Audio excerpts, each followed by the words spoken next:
प्रिय भैया बहनों, कुछ भैयाओं ने प्रश्न पूछा है कार्य, शक्ति एवं ऊर्जा चैप्टर के आंकिक का। इसमें पहला प्रश्न है कि प्रश्न संख्या 14 इसमें है और उनकी बुक में प्रश्न संख्या शायद 18-19 था। तो ध्यान देंगे कि 5 किलोग्राम द्रव्यमान के दो एक समान गुटके एक चिकने क्षैतिज समतल पर 2 मीटर प्रति सेकंड के एक समान वेग से एक दूसरे की ओर आ रहे हैं। टक्कर के बाद दोनों गुटके एक दूसरे से चिपक कर विरामावस्था में आ जाते हैं। यदि दोनों गुटकों को एक निकाय मान लिया जाए तो बाह्य बल के द्वारा और आंतरिक बल द्वारा किया गया कार्य की गणना करना है। तो ध्यान देंगे यहाँ पर हम लोग प्रश्न में जो दिया हुआ है कि एक चिकने समतल पर, चिकना समतल अर्थात इस पर घर्षण बल नहीं लग रहा है, तो एक पिंड जिसका द्रव्यमान को m1 माने तो वो भी कितना है 5 किलोग्राम, और दूसरा पिंड उसका भी द्रव्यमान m2 माने वो भी है 5 किलोग्राम। दोनों एक जैसे पिंड हैं, एक समान इनका द्रव्यमान है और एक समान वेग से, जैसे इसके वेग को u1 माने तो यह है 2 मीटर प्रति सेकंड दिया है प्रश्न में, और इसका भी वेग जिसको u2 मान लिया जाए तो ये भी है 2 मीटर प्रति सेकंड। दोनों एक दूसरे की ओर आ रहे हैं और टक्कर के बाद दोनों चिपक कर विरामावस्था में आ जा रहे हैं, अर्थात चिपकने के बाद, टक्कर के बाद इनका जो वेग है वो क्या हो जा रहा है, 0। अब यहाँ कहा गया है कि बाह्य बल द्वारा किया गया कार्य, तो बाह्य बल द्वारा किया गया कार्य ज्ञात करने के लिए सीधे हम लोग कार्य ऊर्जा प्रमेय लगा दें। जो क्या है, बाह्य बल द्वारा किया गया जो कार्य होता है वो गतिज ऊर्जा में परिवर्तन के बराबर होता है। तो गतिज ऊर्जा में परिवर्तन अंतिम गतिज ऊर्जा माइनस प्रारंभिक, टक्कर से पहले कुल गतिज ऊर्जा माइनस टक्कर के बाद, हाँ माइनस नहीं अंतर होगा यहाँ पे, ठीक है, परिवर्तन है। तो देखिए टक्कर के बाद जो गतिज ऊर्जा है तो टोटल द्रव्यमान, चूँकि ये दोनों मिलकर एक निकाय हो गए हैं तो m1 प्लस m2 और इनका वेग हो गया है v मतलब 0, अभी रख लेंगे उसका मान अंतर। अब टक्कर से पहले इनकी गतिज ऊर्जा, तो टक्कर से पहले पिंड की गतिज ऊर्जा हो जाएगी 1/2 m1 u1 स्क्वायर और प्लस 1/2 m2 u2 स्क्वायर, ठीक है। तो यह क्या हो जाएगा, v का मान 0 है तो टोटल वैल्यू तो 0 हो गई, अंतर। अब देखिए 1/2 m1 का मान है 5 किलोग्राम और वेग है 2, तो 2 का स्क्वायर और प्लस m2 का भी द्रव्यमान है 5 और उसका भी वेग 2 है तो 2 का स्क्वायर। तो अब ये हो जाएगा 0 अंतर, 2 से 1 2 कट जाए तो 5 दूना 10 और प्लस 10, तो ये हो जाएगा 20, अंतर है चूँकि इसलिए ये पॉजिटिव हो गया। तो 20 जूल यहाँ पर कार्य हो जाएगा, बाह्य बल के द्वारा किया गया कार्य 20 जूल। सीधा सीधा इसमें हम लोग लगा दिए कार्य ऊर्जा प्रमेय, बाह्य बल द्वारा किया गया जो कार्य है वो गतिज ऊर्जा में हुए परिवर्तन के बराबर होता है, तो गतिज ऊर्जा में परिवर्तन 20 जूल आ गया। अब इसमें दूसरा जो पार्ट पूछा हुआ था कि आंतरिक बल द्वारा किया गया कार्य, तो ध्यान देंगे टक्कर के बाद दोनों पिंड मिलकर एक हो गए और विरामावस्था में आ गए।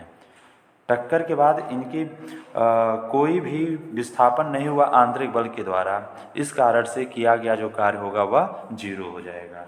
चूँकि आंतरिक बल द्वारा यहाँ कोई विस्थापन नहीं हुआ है, इस कारण से यह आंतरिक बल द्वारा किया गया कार्य 0 हो जाएगा, ठीक है।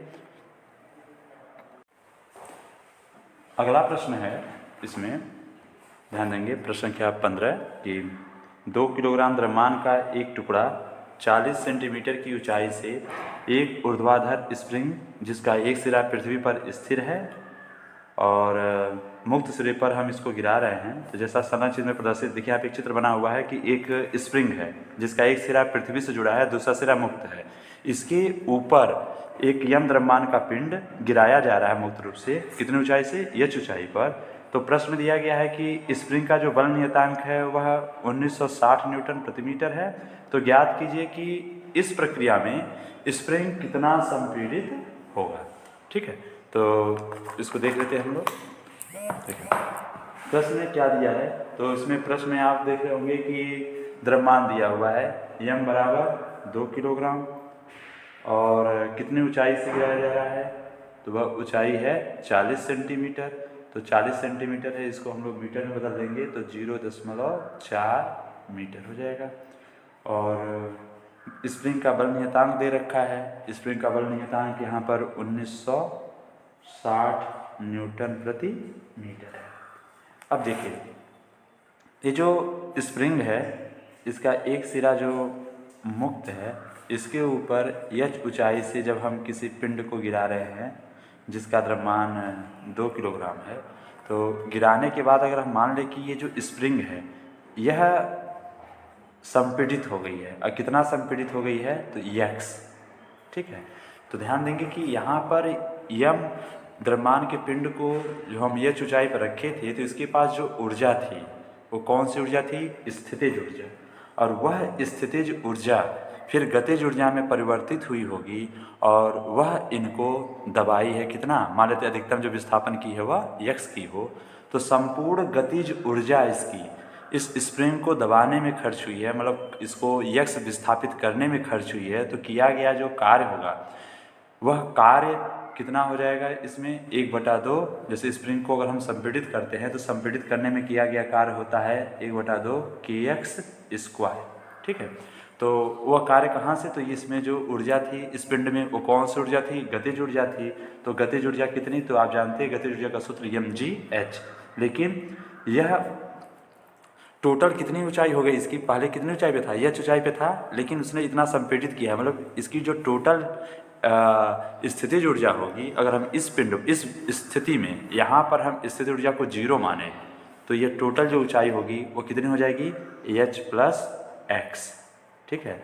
आप जानते हैं कि स्थितिज ऊर्जा का हम लोग सापेक्ष मान लेते हैं, और किसी भी बिंदु पर जहाँ हमें ज्ञात करना होता है, किसी एक बिंदु पर उसकी मान को 0 मानते हैं और उसी के सापेक्ष हम ज्ञात करते हैं। तो हम इसको मान ले रहे हैं कि इस बिंदु पर स्थितिज ऊर्जा जो होगी u का मान वो क्या होगा, 0 होगा।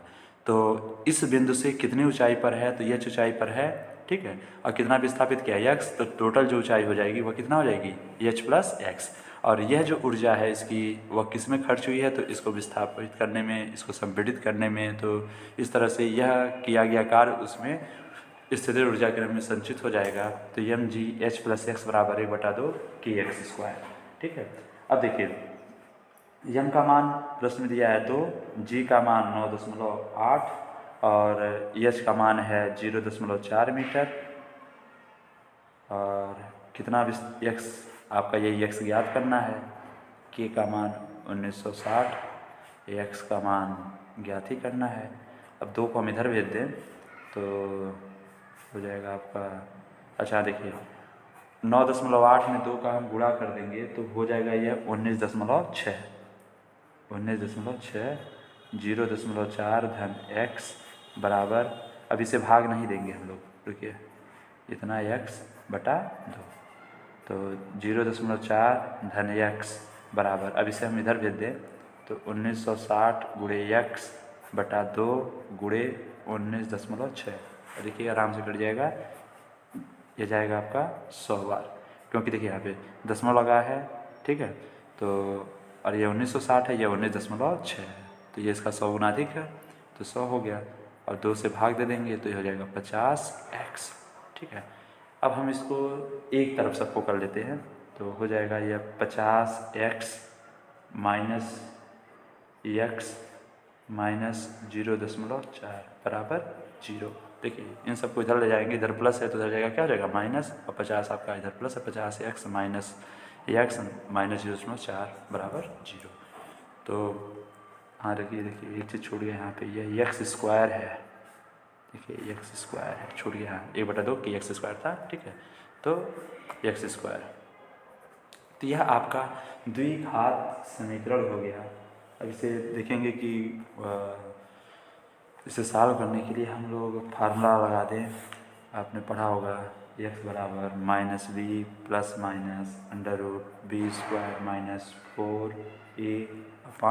-4a/2a, ठीक है।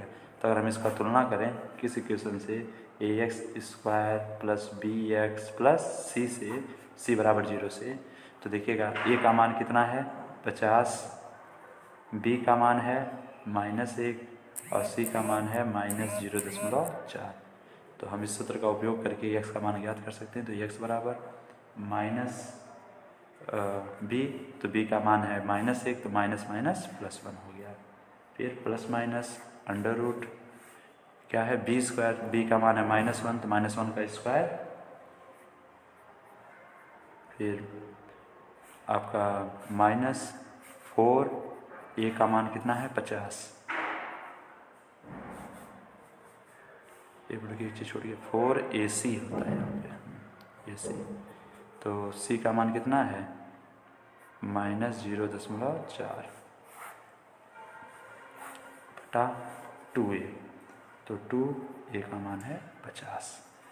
तो ये हो जाएगा 1 प्लस माइनस,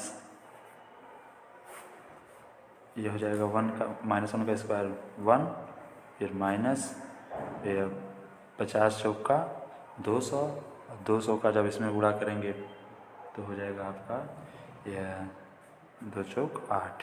ठीक है, 200 था और 4 से गुणा, दशमलव यहाँ पे लग जाएगा एक के स्थान पर, या माइनस माइनस प्लस हो जाएगा बटा 50 दूना 100। तो ये हो जाएगा 1 प्लस माइनस √80 81 बटा 100। ठीक है, तो 81 है, तो आप जानते हैं कि 9 गुणे 9 तो 9 बाहर हो जाएगा बटा 100। ठीक है, तो ये x का मान, अगर x यहाँ पर हमने अधिकतम माना था तो x का अधिकतम मान जो होगा, अधिकतम विस्थापन जो होगा, उसके लिए हमको यहाँ पर क्या लेना होगा प्लस, तो 1 प्लस 9 बटा 100। तो ये हो गया 9 1 10 बटा 100 और 0.1 मीटर, सेंटीमीटर बोलेंगे तो 10 सेंटीमीटर। तो इस तरह से इस स्प्रिंग में जो अधिकतम विस्थापन होगा, अधिकतम जो संपीड़ित होगा वह 10 सेंटीमीटर होगा। अगला क्वेश्चन है इसमें,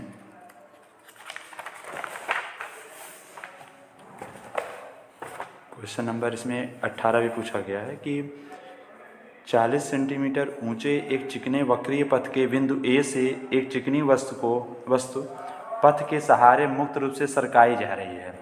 वक्रीय पथ के निम्नतम बिंदु, यहाँ पर वस्तु की चाल क्या होगी? यह वस्तु वक्रीय पथ से संलग्न एक चिकने आन समतल पर, जैसा कि चित्र में प्रदर्शित है, पर कितनी दूर तक जाएगा।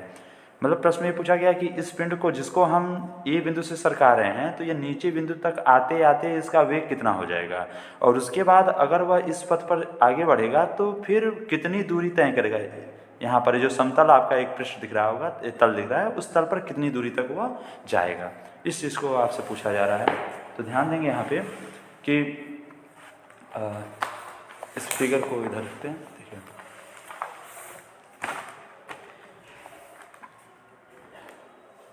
सबसे पहले यहाँ ए बिंदु पर जो ये स्थित है, तो यहाँ से बी बिंदु, इसको बी बिंदु मान लेते हैं हम लोग, इसको मानते हैं बी।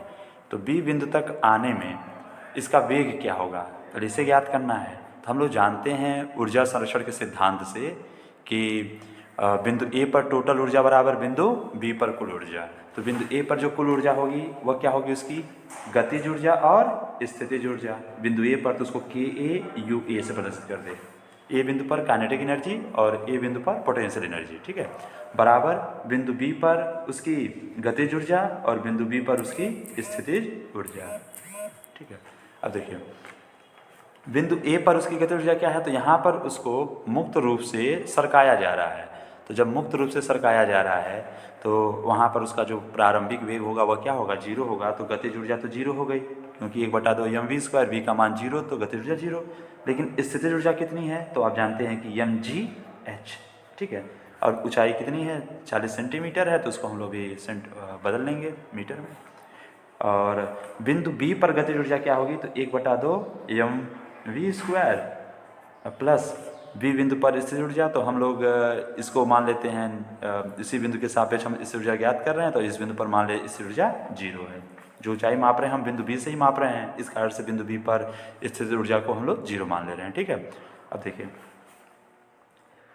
हो जाएगा यम का मान प्रश्न में दिया है कितना है, तो हाँ देखिए इसमें प्रश्न में इस पिंड का कोई द्रव्यमान नहीं दिया गया, ठीक है, नहीं दिया गया है। तो यम गुणे जी का मान यहाँ पर नहीं दिया है, नहीं दिया है तो 9.8 ले लेंगे हम लोग, ठीक है, और गुणे यश का मान है 40 सेंटीमीटर, मतलब 0.4 मीटर बराबर 1/2 यम, और बिंदु बी पर वेग यही हमें ज्ञात ही करना है v², यम से यम कट गया 2 से हम इधर त्रिय गुणा कर देंगे तो 9.8 गुणे, अब गुणा करेंगे इसका 2 का तो ये 0.4 है तो हो जाएगा 0.8 बराबर v²।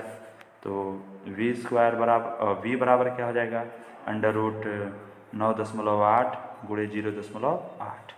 ठीक है। अब इसमें थोड़ा सा सॉल्व करने के लिए हम लोग क्या करेंगे कि अब इसका गुणा करें 9.8 का गुणा करेंगे किसमें 0.8 में,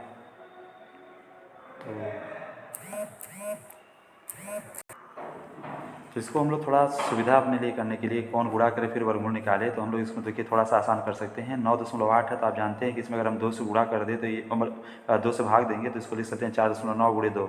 9.8 को हम लिख सकते हैं 4.9 गुणे 2। ठीक है, और गुणे 0.8 हो गया। अब देखिए यह हो जाएगा आपका √4.9 और गुणे, और 2 का गुणा 0.8 में करेंगे तो 1.6। ठीक है, अब इसमें हम लिख सकते हैं √49 गुणे 16/100। ठीक है, देखिए एक अंक के बाद 0 यहाँ और यहाँ, तो हम लोग उसको हटाएंगे तो नीचे कितना गुणा करना पड़ेगा 100 से। अब 49 है, 7 7 49, 7 बार हो गया, और 4 चौका 16, 4 बार हो गया, और 10 का और 100 का 10। ठीक है, तो 7 चौक 28/10 बराबर 2.8।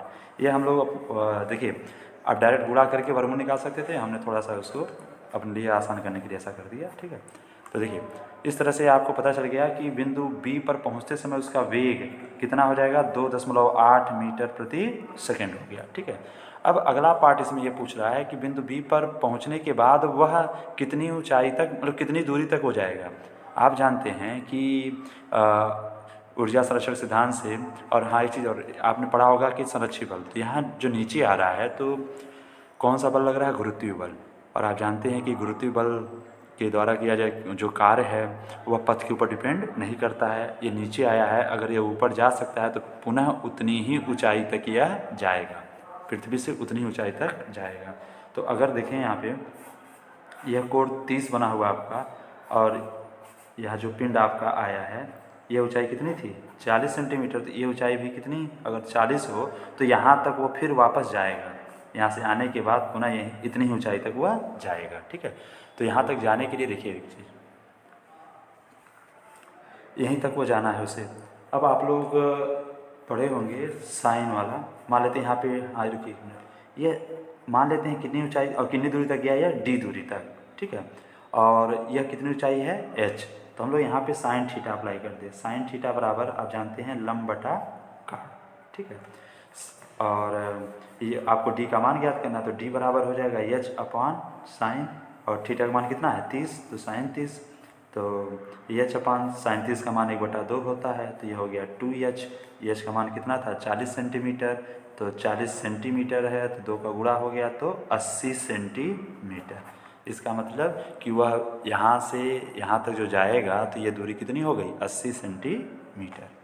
ठीक है, तो इस तरह से जो 2 क्वेश्चन पूछा गया था आपके, करीब 3 क्वेश्चन थे ये 14, 15 और 18, तो बताया, और भी जो क्वेश्चन होंगे उन्हें बताइएगा, उन्हें बताने का प्रयास किया जाएगा।